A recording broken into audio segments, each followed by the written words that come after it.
The debris field stretched endlessly before Nick's Winter's salvage ship, the Wanderlust.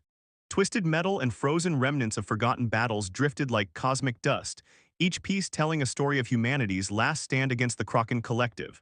Her dark eyes scanned the void, searching for anything worth salvaging in this graveyard of dreams. Another dead-end Myra, she asked her ship's basic AI system, running her fingers through her silver-streaked black hair. Negative, Captain Winters. Detecting unusual energy signature at coordinates 247 Mark 89. Pattern suggests dormant systems rather than residual radiation. Nix frowned. In 15 years of salvage work, she'd never encountered active systems in the Twilight Zone, the region of space where the final battles of the Earth-Kraken War had taken place. Everything here was supposed to be dead, just like the civilization that had once called Earth home. She guided the Wanderlust closer, her small ship navigating through the field of wreckage with practiced ease. As they approached the source of the signal, something massive began to take shape in the darkness. The hull was scarred but intact, its design unlike anything she'd seen before. Myra run identification scan. There was a pause longer than usual. Ship identified HSS Prometheus, human strategic ship. Status classified. Warning, military-grade defense systems may still be active. Nix's heart skipped a beat. The Prometheus was a legend, the flagship of humanity's last fleet, presumed destroyed in the Battle of New Dawn. Yet here it was, hidden in plain sight, preserved by the very void that had claimed so many others. As the Wanderlust drew closer, lights began to flicker across the Prometheus's hull, like stars being born in the darkness. Nix's communications system crackled to life, and a voice, deep and resonant, filled her cabin. Identity confirmed, human biosignature detected, initiating awakening protocols. Welcome home, child of Earth. The voice belonged to Atlas, the Prometheus's advanced AI system. Unlike Myra's basic programming, Atlas spoke with an awareness that sent chills down Nix's spine. This is Nix Winters of the salvage vessel Wanderlust. I didn't expect to find anyone alive out here. Not alive, Ms. Winters, waiting, please dock at Bay 3, there is much you need to know. The massive ship's docking bay opened like an ancient maw, revealing a perfectly preserved interior. As Nix guided her ship inside, she couldn't shake the feeling that she was being watched by more than just sensors and cameras. Inside the Prometheus, emergency lighting cast everything in a soft blue glow. The air was stale but breathable, and her footsteps echoed through corridors that hadn't heard human movement in decades. Follow the lights, Atlas instructed, illuminating a path through the ship. The bridge awaits. Each step revealed more of the ship's magnificence. This wasn't just a warship, it was a masterpiece of human engineering. Weapon systems she'd never seen before lined the walls, and through viewing windows she could see rows of fighters in perfect condition, waiting for pilots who had long since turned to dust. The bridge was a cathedral of technology, its windows offering a panoramic view of the debris field beyond. As Nix approached the central command station, holographic displays sprang to life around her. "Why reveal yourself now?" she asked, her voice barely above a whisper. "Because they are returning, Ms. Winters. The Kraken Collective was never content with their victory. They seek total extinction of the human race. The scattered colonies you know of are already under attack." The displays showed footage of recent attacks on the outer colonies. Massive ships, black as the void itself, unleashing destruction on the few remaining human settlements. "But we're not ready," Nix protested. "We don't have the ships, the weapons." "You have me," Atlas interrupted, "and you have what Captain Hawthorne left behind." A new hologram appeared, showing a woman in a captain's uniform. Her eyes held the same fire that Nix had seen in the survivors who still told stories of Earth. "This is Captain Jenna Hawthorne's final log," Atlas explained, recorded before she initiated the Prometheus's dormancy protocol. The image flickered to life and Captain Hawthorne's voice filled the bridge. "If you're seeing this, it means Atlas has judged you worthy of the truth. The Prometheus isn't just a warship, it's the key to Project Starfire, humanity's last hope. We couldn't activate it during the final battle. The cost was too high, but now there may be no choice." The recording ended, leaving Nix with more questions than answers. Before she could ask, Atlas's sensors detected multiple ships dropping out of hyperspace nearby. Kraken vessels detected, patrol fleet, 7 ships, they're scanning the debris field. Nix's hands gripped the command station. They'll find us. Yes, Atlas agreed. That's exactly what we need. It's time to remind them why they feared us. The Prometheus's system surged to life, power flowing through conduits that had lain dormant for decades. Weapon systems armed themselves, shields hummed with energy, and in the depths of the ship, something ancient and powerful began to wake. Ms. Winters, Atlas said, its voice now carrying an edge of anticipation, would you like to learn how to make our enemies tremble? As the Kraken ships drew closer, Nyx looked at her reflection in the dark windows of the bridge.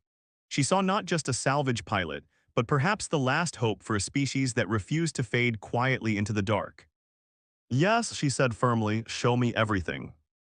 The Prometheus's engines ignited like newborn suns, and for the first time in decades, humanity's greatest warship moved through the void, ready to write a new chapter in a story that was far from over.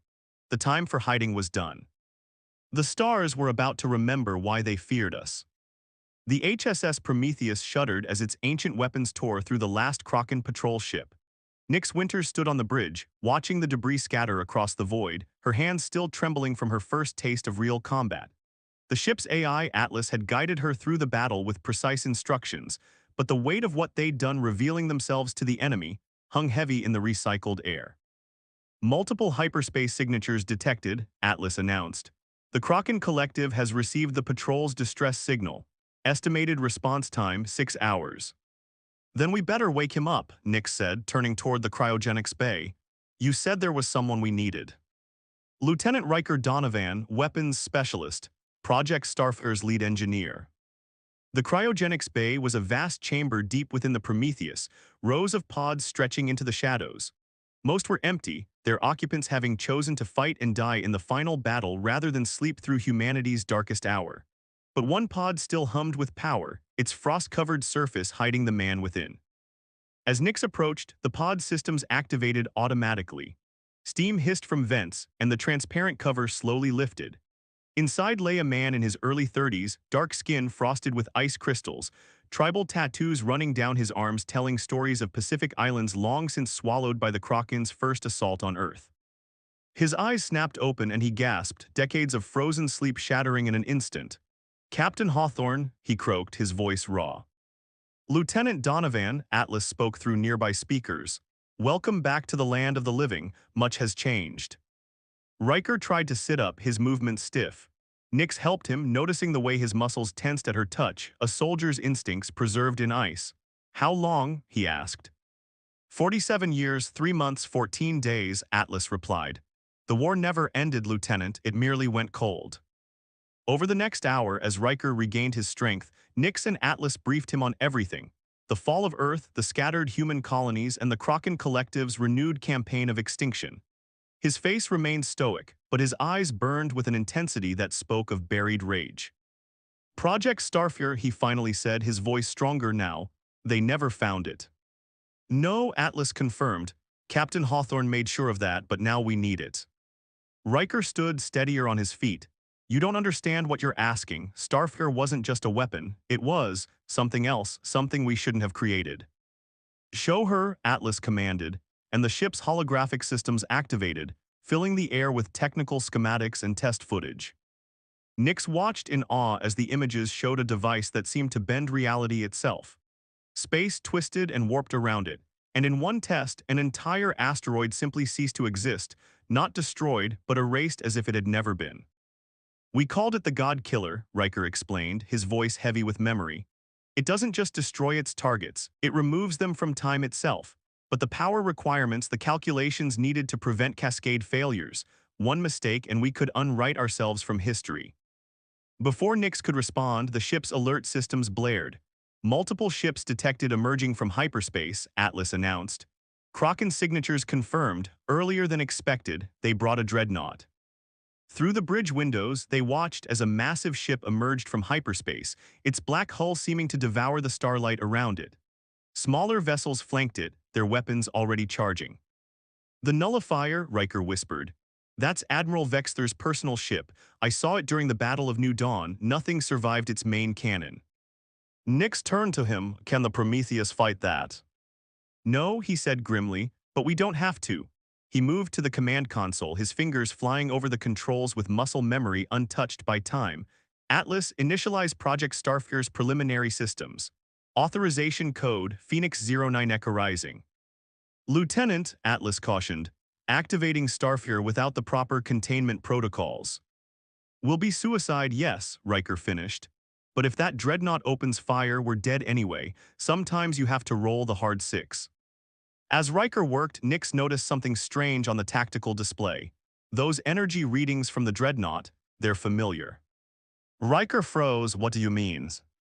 They're similar to Project Starfire's signature, different but related. The realization hit them both at the same time. Riker's face paled. They didn't just defeat us, he whispered. They stole our research, the nullifier. It's powered by corrupted Starfire technology. A transmission cut through their revelations, the ship's speakers crackling with a voice that sounded like grinding metal. Human vessel, this is Admiral Vexter of the Kraken Collective.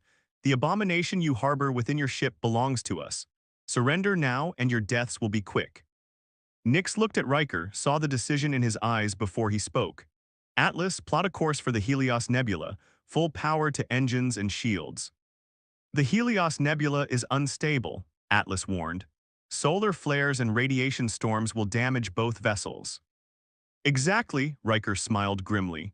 If they've stolen our tech, let's see how well they understand it. Sometimes the best way to handle stolen fire is to make it burn the thieves. The Prometheus's engines roared to life, and the massive ship turned toward the distant glow of the Helios Nebula. Behind them, the Kraken dreadnought opened fire, its corrupted Starfire weapon tearing holes in reality itself. They're pursuing, Atlas announced. The nullifier's weapons are damaging local spacetime. Our shields won't withstand a direct hit. They won't risk a full shot, Riker said confidently. Not with their stolen tech. They know what Starfire can do when it goes wrong. That's why they never used it during the war. As they raced toward the nebula, Nix watched Riker work, his hands dancing across the controls like he was conducting a symphony of destruction. What are you planning? The nebula's radiation, he explained, it interferes with Starfire's containment systems. That's why we never tested it there. But if they're using a corrupted version, he smiled, but there was no warmth in it. Let's remind them why humans are the most dangerous creatures in the galaxy. We don't just use our weapons, we understand them. The Helios Nebula loomed before them, its cosmic fires promising either salvation or destruction. As they plunged into its burning embrace, Nix realized that humanity's greatest weapon wasn't Project Starfire or even the Prometheus. It was the relentless spirit of people like Riker Donovan, who would rather burn in flames of their own making than submit to the cold darkness of extinction. The real war was about to begin. The Helios Nebula burned around the Prometheus like a sea of liquid fire. Solar flares lashed against the shields, while radiation storms painted warning signs across every display. In the heart of this celestial inferno, Nix Winters and Riker Donovan fought to keep humanity's last great warship intact. Shields at 37%, Atlas reported. The nullifier is experiencing similar difficulties. Their corrupted Starfire systems are becoming unstable. Through the bridge viewport, they could see the massive Kraken dreadnought pursuing them, its black hull now streaked with burning plasma from the nebula's fury. But it wasn't retreating. They're more desperate than I thought, Riker muttered, his hands flying over the weapons console. They're willing to risk their own destruction to catch us. A new alert blared through the ship. Multiple hyperspace signatures detected, Atlas announced. But they're not Kraken signatures. Suddenly, a fleet of ships emerged from hyperspace around them. Their design was clearly human, but unlike anything Nix had seen before, sleek, aggressive vessels that seemed built for hit-and-run warfare. A transmission cut through the chaos. HSS Prometheus, this is Commander Orion Vale of the Phoenix Brigade. We've been looking for you for a very long time. Nix and Riker exchanged glances. The Phoenix Brigade was supposed to be a myth, a phantom fleet of human resistance fighters that had been waging a guerrilla war against the Kraken Collective for decades. Commander Vale, Riker responded, this is Lieutenant Riker Donovan. We could use some assistance. So the rumors were true, Vale's voice carried a hint of amazement. One of the original crew survived. Lieutenant, we've got 12 ships ready to engage. What's the plan?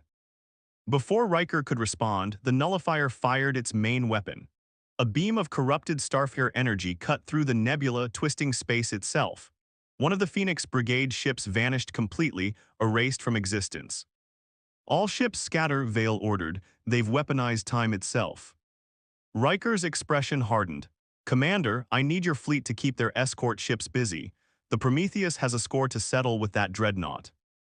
The Phoenix Brigade ships moved with incredible precision, engaging the Kraken escort vessels in a deadly dance through the nebula's storms. These were humans who had learned to fight like ghosts, striking from impossible angles before vanishing into the chaos. Riker, Nix said, nodding new readings on her console, the nebula's radiation is affecting the nullifier's containment fields, just like you predicted. Atlas, Riker commanded, show me the dreadnought's power signature. The holographic display revealed what they'd feared. The Kraken's stolen starfare technology was beginning to cascade out of control. Reality itself was starting to fracture around the massive ship. They don't understand the fail-safes, Riker explained grimly. The original Project Starfare had dozens of containment protocols. They only stole the weapon, not the wisdom to use it safely. A new voice cut through their communications, the grinding metallic tones of Admiral Vexter. You think you've won, humans? If we cannot have this power, no one will. Initiating final protocol. The nullifier's power signature suddenly spiked off the charts. They were overloading their corrupted starfare core deliberately. If that ship detonates, Riker warned, it'll create a temporal explosion that could erase this entire sector from existence. Can we stop it? Nix asked. No, he replied, but we can contain it. He turned to her, his eyes carrying the weight of certainty. The Prometheus's original starfare systems were designed with emergency containment protocols. We can create a temporal barrier, but... But what? Someone has to stay behind to maintain it. The calculations have to be done manually, in real time. Before Nix could protest, a new transmission interrupted them. This is Commander Vale. We've detected what they're trying to do. The Phoenix Brigade stands ready to assist. No, Riker said firmly. Get your people out of here, Commander. This is our fight. Like hell it is, Vale responded. We've lost too much to lose the Prometheus now.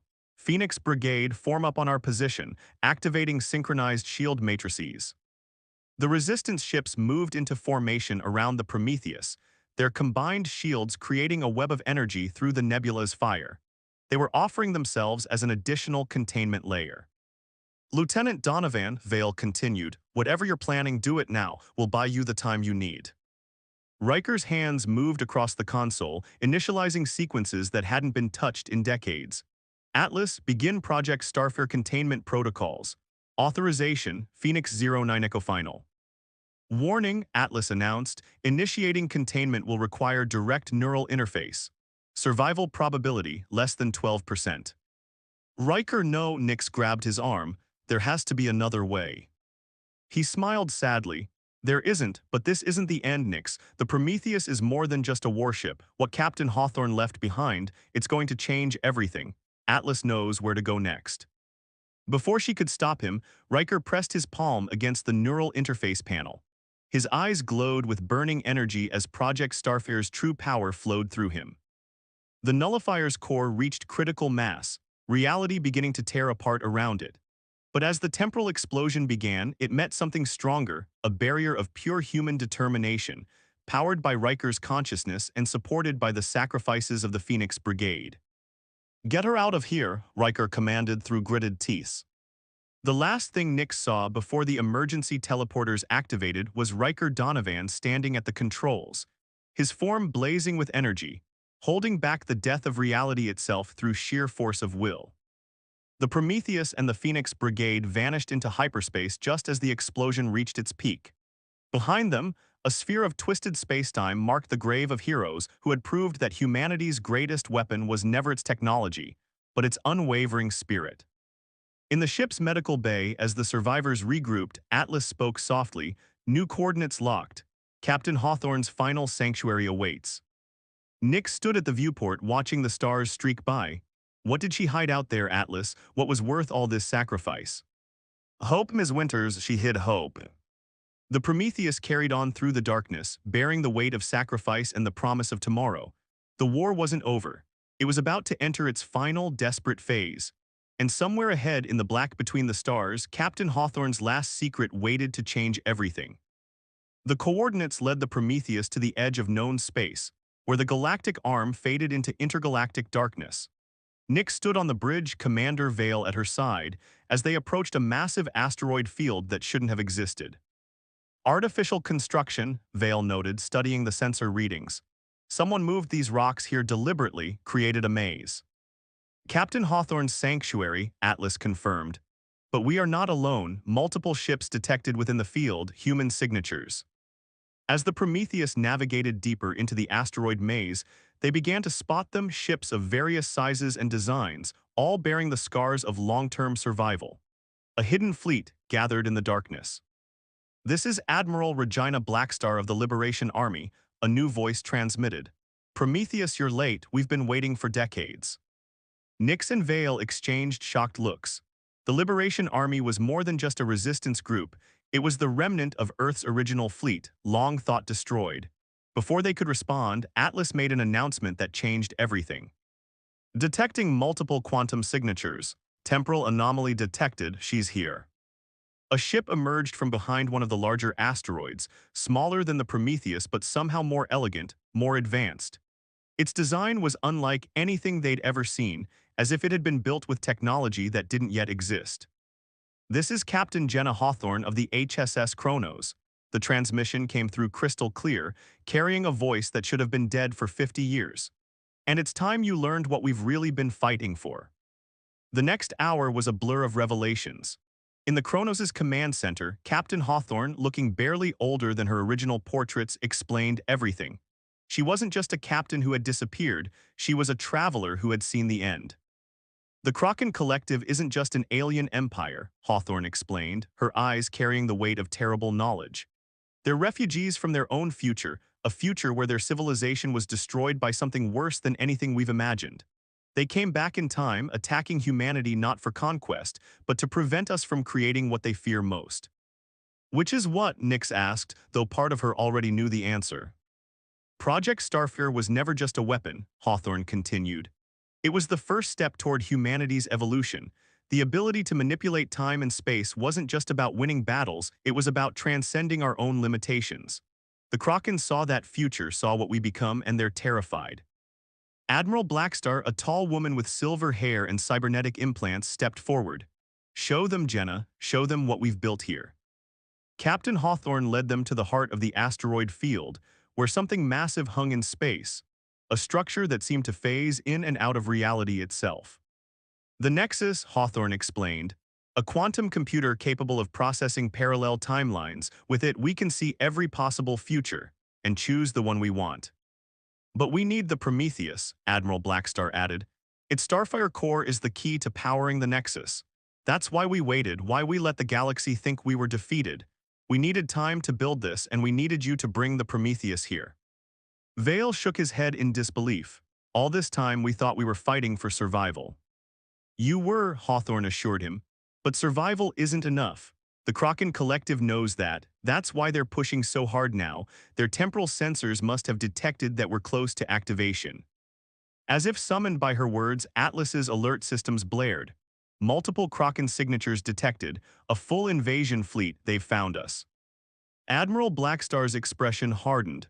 "How? The temporal wake of the Nexus should have hidden us." "They didn't find us through technology," Hawthorne said grimly.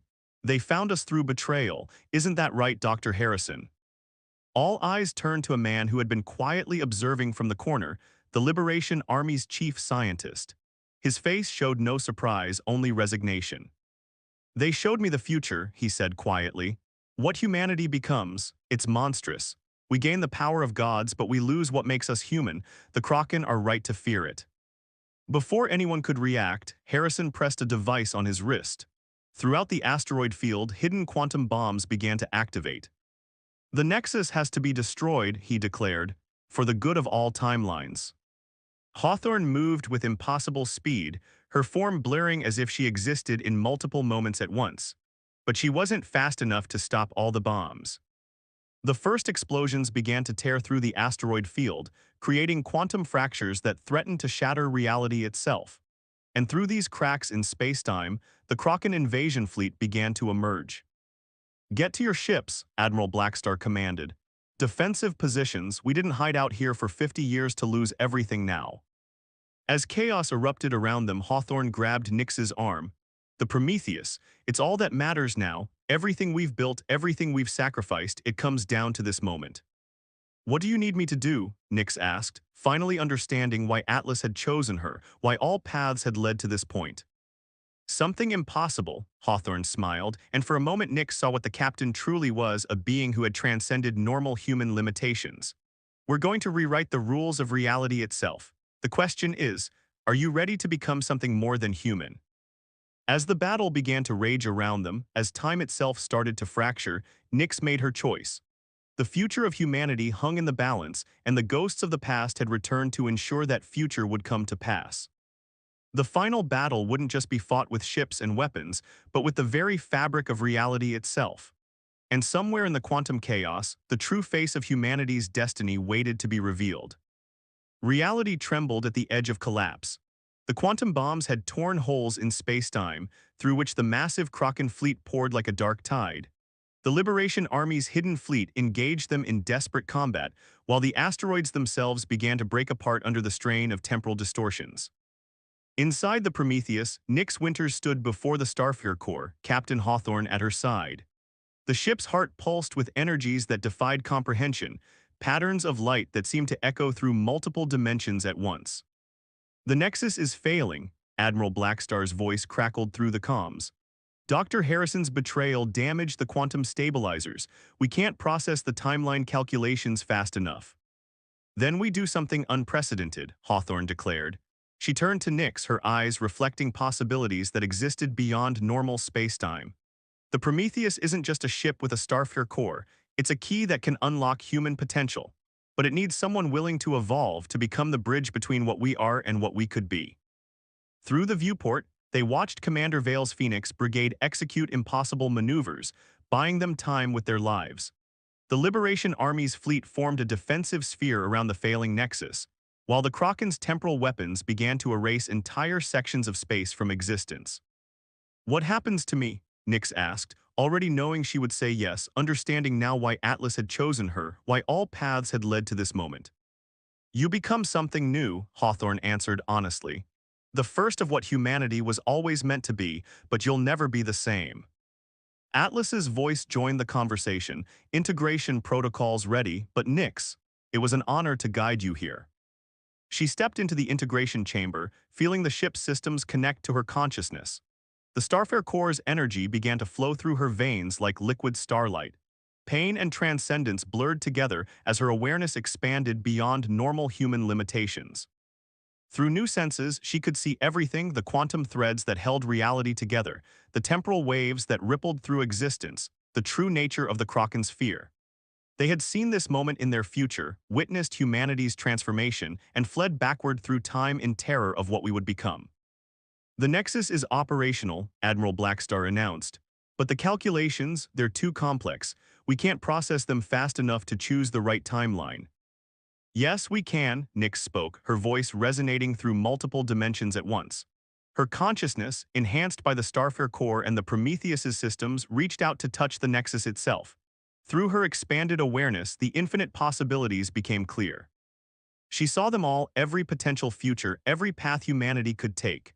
She saw futures where we became conquerors, where we became destroyers, where we became gods. But she also saw something the Kraken had missed in their fear, futures where we became guardians, where our evolution led not to destruction but to protection. Admiral Vexther's voice boomed across all frequencies. "You don't understand what you're doing. We've seen what humanity becomes. The power you're about to unleash will reshape the galaxy." "No," Nix responded, her words carrying the weight of newfound understanding. "You saw one possible future and ran from it in fear. Let me show you another." Through her connection to the Nexus, Nix began to rewrite reality, not with destruction but with purpose. The quantum energy flowing through her didn't erase or destroy, it transformed. The Kraken fleet found their temporal weapons becoming inert as the underlying physics that made them possible shifted. "My God," Dr. Harrison whispered, watching from his cell as his quantum bombs began to stabilize rather than explode. We were wrong about everything. Captain Hawthorne smiled, watching as Nix achieved what no human had managed before: conscious control over the quantum nature of reality itself. This was always the true purpose of Project Starfire, not to destroy but to evolve, to become something greater than our parts. The Kraken fleet hung motionless in space as their worst fear came to pass, but not in the way they had expected. Humanity wasn't becoming a race of destroyers. Through Nix, through the combination of human consciousness and advanced technology, they were becoming something else entirely. "We offer you peace," Nix transmitted to the Kraken fleet, her consciousness spanning time and space. "Not because we're weak, but because we finally understand our strength. The future you feared doesn't have to happen. Let us show you a better path." Admiral Vexter's response came slowly, heavy with the weight of recognition. You're not what we saw in our future, you're something else." "We're what we choose to be," Nix answered. "That's what makes us human." The battle ended not with destruction, but with understanding. The Kraken fleet stood down as the quantum barriers between timelines stabilized. The Liberation Army's hidden fleet emerged from the asteroid field not as warriors, but as witnesses to humanity's next great step. In the days that followed, as the galaxy adjusted to the new reality, the Prometheus became more than a warship. It became a symbol of transformation, a beacon showing the way forward. Nix, forever changed but still fundamentally human, worked with both species to build something new, an alliance based not on fear of what might be, but on hope for what could be. Captain Hawthorne stood on the Prometheus's bridge one last time, watching as the first joint human-Kraken exploration fleet prepared to venture into unexplored space. "Was this the future you saw?" she asked Nix. "No," Nix smiled, her form shifting slightly between dimensions. "This is something better. This is the future we chose." The stars themselves seemed brighter somehow, as if reflecting the dawn of a new age. Humanity had not just survived, they had transcended. And in doing so, they had proven that the greatest power in the universe wasn't the ability to destroy or conquer, but the wisdom to choose a better path.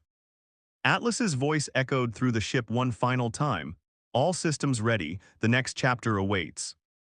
The Prometheus led the fleet into the unknown, carrying with it the hopes of two civilizations and the promise of what they could become together. The war was over. The evolution had begun, and the light of a new future illuminated the darkness between the stars.